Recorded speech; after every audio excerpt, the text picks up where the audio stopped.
রাবণের মৃত্যু কিভাবে হয়েছিল? লঙ্কার আকাশে সেদিন আগুনে রাঙা। রাম রাবণের ভয়ঙ্কর যুদ্ধ চূড়ান্ত পর্যায়ে পৌঁছেছে। দশানন রাবণ 10 মাথা ও 20 বাহুর অধিকারী। দেবতা দানব সবার মধ্যেই তারা আতঙ্ক। শ্রীরাম একের পর এক তীর নিক্ষেপ করছিলেন, কিন্তু আশ্চর্য, রাবণের মাথা কাটা গেলেও আবার নতুন মাথা গজিয়ে উঠছে, কারণ তার বুকের গভীরে ছিল অমৃত, যেটা তাকে অমরত্ব দান করেছিল। যুদ্ধক্ষেত্রে তখন এগিয়ে এলেন বিভীষণ।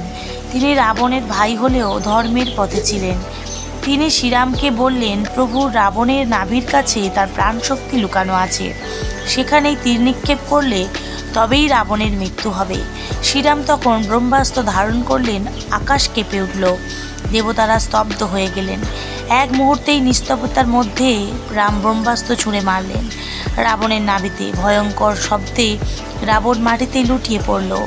10 মাথার রাবণের অহংকার ভেঙে গেল একটা আঘাতে। অবশেষে লঙ্কার অত্যাচারী রাজা রাবণের মৃত্যু হলো। রাবণের মৃত্যু শুধু এক দানবের মৃত্যু নয়, এ ছিল অহংকারের পরাজয় ও ধর্মের বিজয়।